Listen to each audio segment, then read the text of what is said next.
Hello दोस्तों, नमस्कार दोस्तों, हमारे यूट्यूब चैनल पर स्वागत है। आज हम लेकर के आए हैं इंडियन पॉलिटी एंड कॉन्स्टिट्यूशन से संबंधित क्वेश्चन, जो कि ऑब्जेक्टिव टाइप होने वाले हैं। यह बहुत ही महत्वपूर्ण होने वाले हैं, तो आपको वीडियो फुल वॉच करना है जिससे आपको फ़ायदा मिल सके। तो चलिए देर न करते हुए क्वेश्चन स्टार्ट करते हैं। निम्नलिखित में से वह कौन सी रिट है जो न्यायालय, निगमों, सरकारी कर्मचारियों या व्यक्तियों को उनके द्वारा लोक कर्तव्य निष्पादित किए जाने का निर्देश देते हुए जारी की जाती है? तो वह क्या है? प्रत्यक्षीकरण रिट है, या अधिकार परीक्षा रिट है, या फिर परमादेश रिट है, या फिर प्रतिषेध रिट है? तो यह जो है ऑप्शन सी परमादेश रिट है, जो सरकारी कर्मचारियों या व्यक्तियों को उनके द्वारा लोक कर्तव्य निष्पादित किए जाने का निर्देश देते हुए जारी की जाती है। ठीक है, यह क्या है? परमादेश रिट है। अगले क्वेश्चन की बात करें तो अगला है, निम्नलिखित में से किन तारीखों द्वारा भारत की नागरिकता गंवाई जा सकती है? 1, 2, 3 या फिर 4? तो 3 तारीखों द्वारा। ठीक है, 3 बार की तारीख अगर लग जाती है तो भारत की नागरिकता गंवाई जा सकती है, इसलिए ऑप्शन सी बिल्कुल सही आंसर हो जाएगा। भारत के संविधान में संवैधानिक उपचार का अधिकार निम्नलिखित में से किस अनुच्छेद में दिया गया है? ऑप्शन है अनुच्छेद 30, अनुच्छेद 31, अनुच्छेद 32 या फिर अनुच्छेद 35। तो भारत के संविधान में संवैधानिक उपचारों का अधिकार जो है वह अनुच्छेद 32 के अंतर्गत दिया गया है। किसके अंतर्गत दिया गया है? 32 के अंतर्गत, अर्थात सी ऑप्शन बिल्कुल सही आंसर हो जाएगा। निम्नलिखित में से अनुच्छेद 21 में कौन सा अधिकार दिया गया है? ऑप्शन है संपत्ति का अधिकार, समानता का अधिकार, भाषण का अधिकार या फिर जीवित रहने का अधिकार। तो अगर निम्नलिखित में से बात की जाए कि अनुच्छेद 21 में कौन सा अधिकार दिया गया है, तो अनुच्छेद 21 में जीवित रहने का अधिकार दिया गया। ऑप्शन डी बिल्कुल सही आंसर हो जाएगा। भारत में कानून के समक्ष समानता कहां से लिया गया है?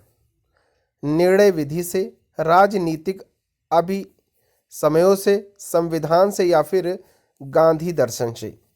तो भारत में कानून के समक्ष समानता जो है वह संविधान से लिया गया है। कहां से लिया गया है? संविधान से लिया गया। ऑप्शन सी बिल्कुल सही आंसर हो जाएगा।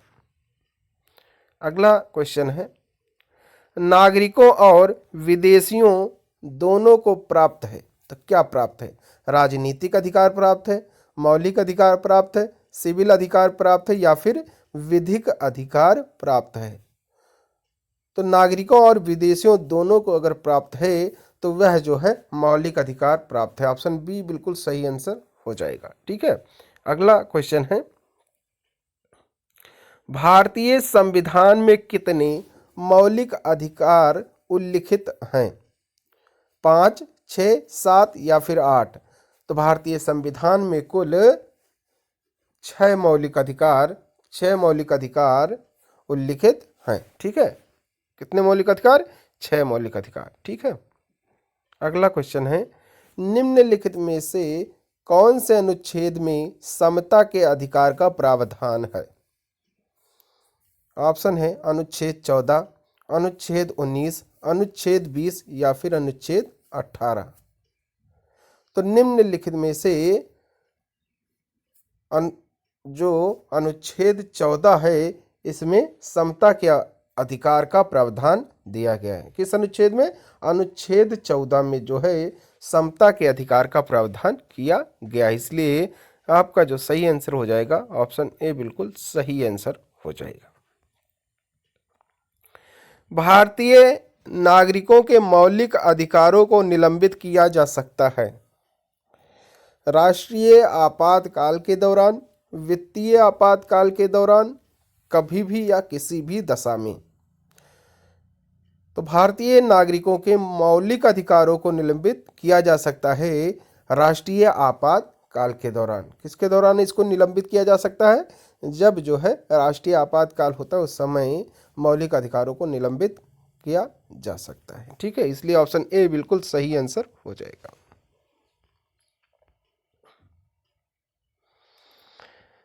अधिकार पृच्छा शब्द का शाब्दिक अर्थ क्या है? परमादेश, वजत करना, किस अधिकार से, या इनमें से कोई नहीं।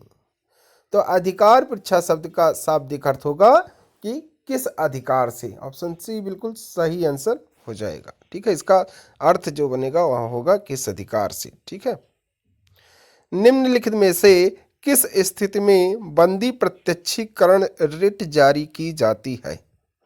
संपत्ति की हानि की स्थिति में, अतिरिक्त कर की वापसी की स्थिति में, दोषपूर्ण पुलिस नजरबंदी की स्थिति में, या फिर भाषण की स्वतंत्रता का उल्लंघन की स्थिति में।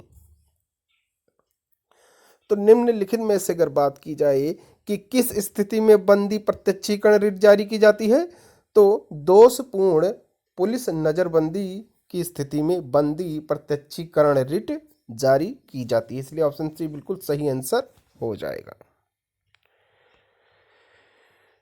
भारतीय संविधान के अनुसार संपत्ति का अधिकार है, तो आप लोग बताइए कि संपत्ति का अधिकार क्या है? मौलिक अधिकार है, प्राकृतिक अधिकार है, वैधिक अधिकार है, या फिर नैतिक अधिकार है? तो जो संपत्ति का अधिकार है वह जो है वैधानिक अधिकार है, यानी वैधिक अधिकार है। ठीक है, ऑप्शन सी बिल्कुल सही आंसर हो जाएगा। यह कैसा अधिकार है? वैधानिक अधिकार है। नेक्स्ट की बात करें तो नेक्स्ट है मूल अधिकारों से संबंधित मामला निम्नलिखित में से कौन सा है?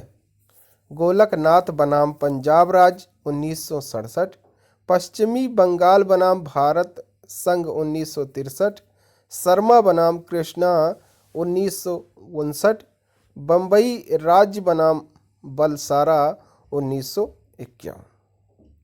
तो मूल अधिकारों से संबंधित तो मामला जो है वह ऑप्शन ए गोलकनाथ बनाम पंजाब राज्य में है। ठीक है, नेक्स्ट की बात करें तो नेक्स्ट है भारतीय संविधान में कितने मौलिक कर्तव्य उल्लिखित हैं? तो मौलिक कर्तव्य की अगर हम बात करें तो कितने मौलिक कर्तव्य हैं जो कि भारतीय संविधान में हैं? 5 हैं, 7 हैं, 9 हैं, या फिर 11? तो मौलिक कर्तव्य जो है भारतीय संविधान में कितने मौलिक कर्तव्य हैं? तो 11 मौलिक कर्तव्य हैं। कितने? 11। ऑप्शन डी बिल्कुल सही आंसर हो जाएगा। शिक्षा का अधिकार एक मौलिक अधिकार बन गया है। किसके तहत बना है? किस तारीख को बना है? तो ये जो है कब बना? 15 मार्च 2010 को, 1 अप्रैल 2010 को, 17 अप्रैल 2010 को, या फिर 10 अक्टूबर 2010 को। तो शिक्षा का अधिकार जो है ऑप्शन बी 1 अप्रैल 2010 को मौलिक अधिकार बन गया है। इसलिए ऑप्शन बी बिल्कुल सही आंसर हो जाएगा। नेक्स्ट है राज्य के नीति निर्देशक सिद्धांतों के अनुसार किस आयु तक के बच्चों को निःशुल्क एवं अनिवार्य शिक्षा देने की आशा की जाती है? ऑप्शन है 14 वर्ष, 15 वर्ष, 16 वर्ष, या फिर 18 वर्ष। तो राज्य के नीति निर्देशक सिद्धांतों के अनुसार 14 आयु वर्ष तक के बच्चों को निःशुल्क एवं अनिवार्य शिक्षा देने की आशा की जाती है। कितने आयु वर्ग के? 14 वर्ष आयु वर्ग तक के बच्चों को। ठीक है, इसलिए ऑप्शन ए बिल्कुल सही आंसर हो जाएगा। ठीक है, अब आइए देखते हैं अगला क्वेश्चन। भारतीय संविधान में किसकी सिफारिशों पर मल कर्तव्यों को सम्मिलित किया गया है? संथानम समिति, स्वर्ण सिंह समिति, शाह आयोग, या फिर प्रशासनिक सुधार आयोग?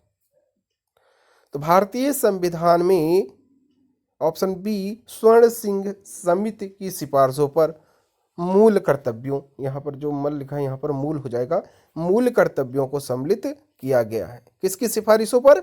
स्वर्ण सिंह समिति की सिफारिशों पर। ठीक है, ऑप्शन बी बिल्कुल सही आंसर हो जाएगा।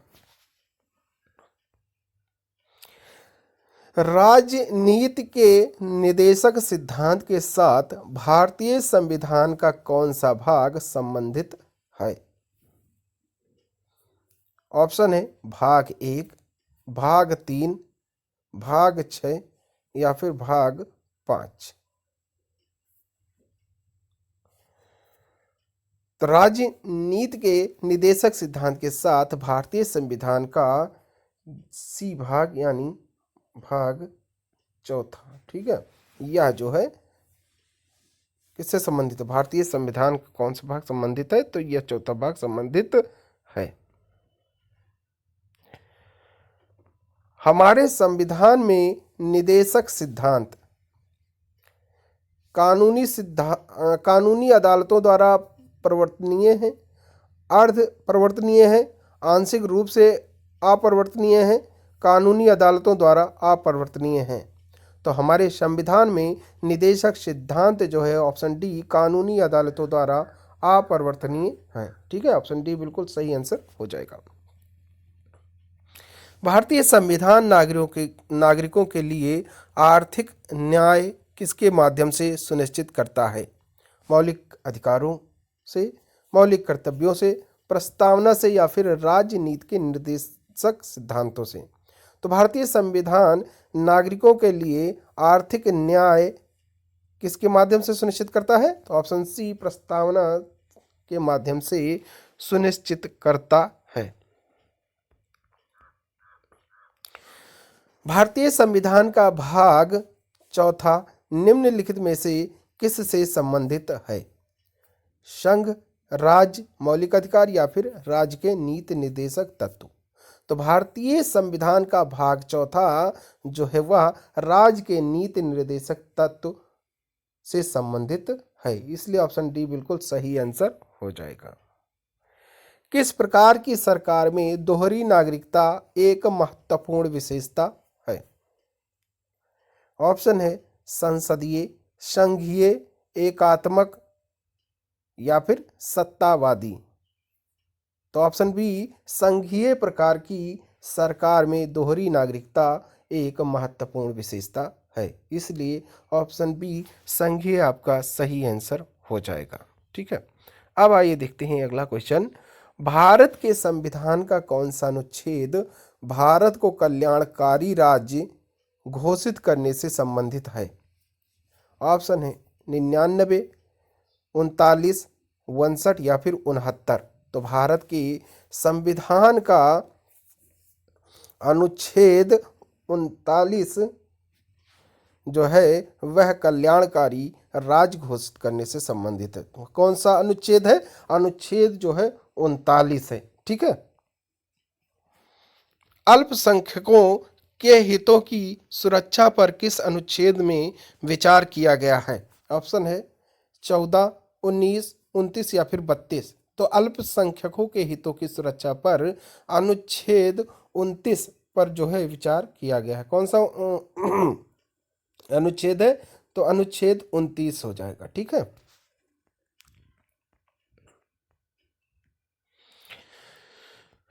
मताधिकार से क्या अभिप्राय है?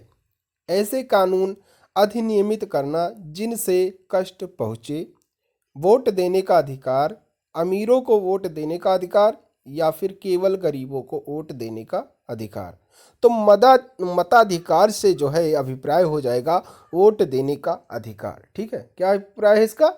वोट देने का अधिकार। इसमें कोई भी हो, इसमें कोई गरीबी अमीरी नहीं होती, ना ही कोई कानून होता है। ठीक है, इसलिए वोट देने का अधिकार जो है मताधिकार कहलाता है। अगले क्वेश्चन की बात करें तो अगला है, निम्न में कौन एक राजनीतिक अधिकार है? कार्य का अधिकार, शिक्षा का अधिकार, अभिव्यक्ति की स्वतंत्रता का अधिकार या फिर मतदान का अधिकार। तो अगर हम राजनीतिक अधिकार की बात करें तो ऑप्शन डी मतदान का अधिकार हमारा एक राजनीतिक अधिकार हो जाएगा, इसलिए ऑप्शन डी बिल्कुल सही आंसर होगा। अगला है, भारतीय संविधान में मूलभूत अधिकार किस संविधान से लिए गए थे? अमेरिकी, यूके, सोवियत संघ या इनमें से कोई नहीं? तो भारतीय संविधान में मूलभूत अधिकार जो है वह ऑप्शन ए अमेरिका के संविधान से लिए गए थे। किसके संविधान से लिए गए थे? अमेरिका के संविधान से लिए गए थे। ठीक है, तो इसका right answer option A America हो जाएगा।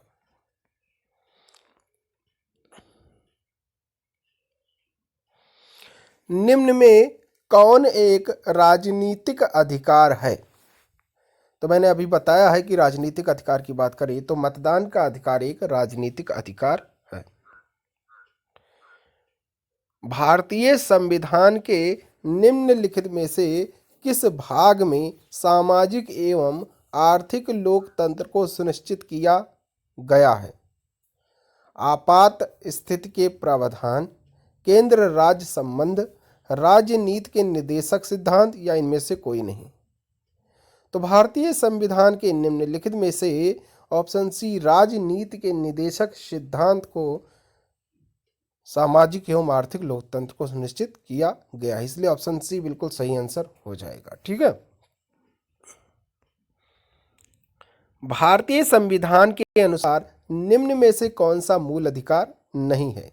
शिक्षा का अधिकार, सूचना का अधिकार, भाषण का अधिकार या फिर जीवन का अधिकार?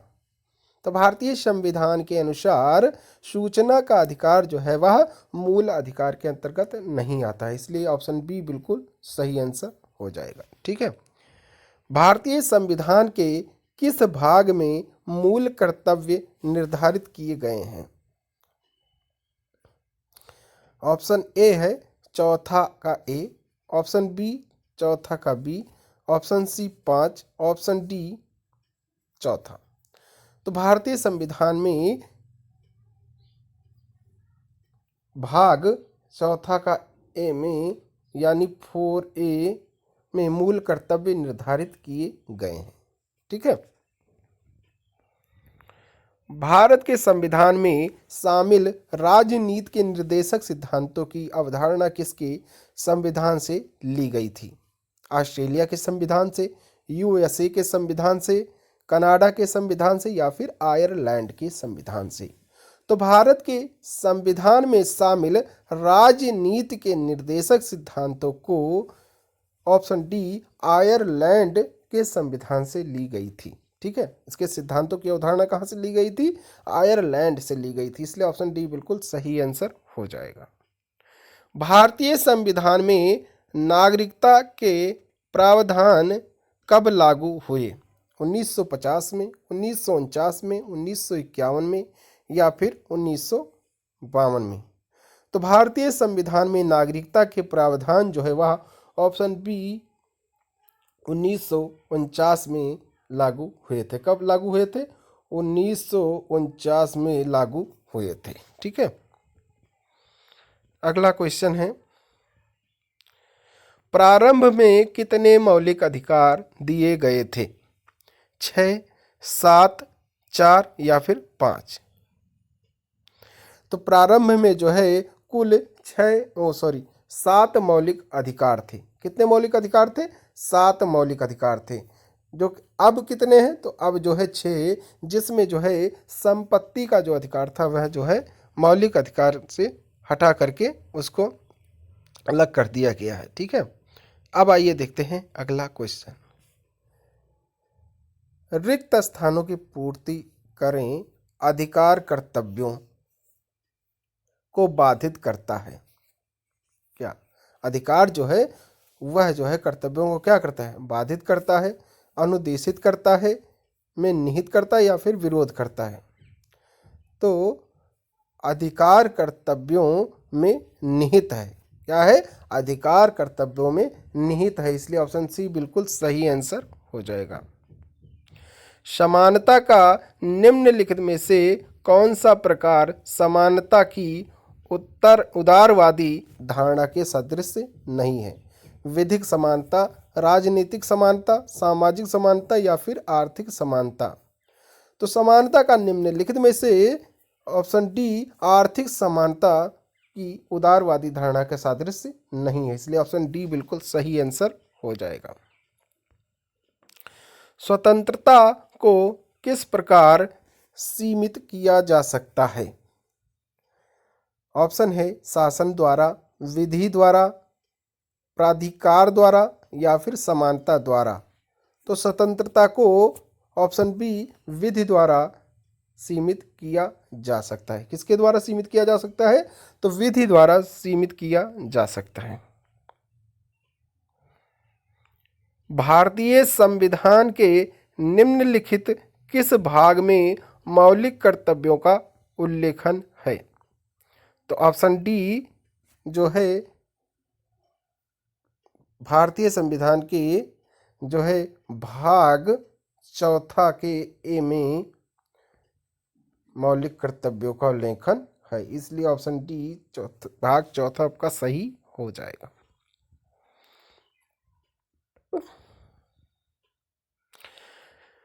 निम्नलिखित में से कौन सा एक विषय वह है जिसे संविधान में एक भारतीय नागरिक के मूल कर्तव्यों की सूची में शामिल किया गया है? धर्मनिरपेक्षता का व्यवहार करना, वैज्ञानिक स्वभाव, मानववाद और पूछताछ तथा सुधार की भावना विकसित करना, सरकार को सभी करों का नियमित और सही ढंग से भुगतान करना, या फिर अपने कर्तव्यों का निष्पादन कर रहे किसी लोग सेवक पर आक्रमण न करना। तो अगर इनमें से हम भारतीय नागरिक के मूल कर्तव्यों की सूची में शामिल किया गया है तो वह है ऑप्शन बी वैज्ञानिक स्वभाव, मानववाद और पूछताछ तथा सुधार की भावना विकसित करना। यह जो है मूल कर्तव्यों की सूची में शामिल किया गया है। ठीक है। हमारे भारतीय संविधान में कितने मूल कर्तव्य हैं? ऑप्शन है 11, 9, 12 या फिर 8। तो हमारे भारतीय संविधान में कुल 11 मूल कर्तव्य हैं। कितने हैं? 11 मूल कर्तव्य हैं। ठीक है। निम्नलिखित में से कौन सा एक निवारक निरोध अधिनियम नहीं है? ऑप्शन है आतंकवादी और विध्वंसकारी गतिविधियां निवारण अधिनियम, आतंकवाद निवारण अधिनियम पोटा, विदेशी मुद्रा संरक्षण एवं तस्करी गतिविधियां निवारण अधिनियम काफिपोसा या विदेशी मुद्रा अधिनियम फेरा। तो निम्नलिखित में से ऑप्शन डी विदेशी मुद्रा अधिनियम फेरा जो है एक निवारक निरोध अधिनियम नहीं है। ठीक है। भारतीय संविधान के निम्नलिखित में से किस अध्याय में जनता को गारंटी अब्लिक मूल अधिकार दिए गए हैं? तो यह जो है अध्याय भाग 3 में जो है जनता गारंटी मूल अधिकार दिए गए हैं। ठीक है। किस अध्याय में यानी किस भाग में? तो भाग 3 में। किस भाग में? 3 भाग में जनता को मूल अधिकार दिए गए हैं। ठीक है। तो आज के लिए बस इतना ही। अगला प्रैक्टिस सेट देखने के लिए आप हमारे चैनल को सब्सक्राइब कर बेल आइकन प्रेस कर दें, जिससे कि हमारे वीडियो डालते ही आपको नोटिफिकेशन मिल सके। तो चलिए, थैंक यू। जय हिंद, जय भारत।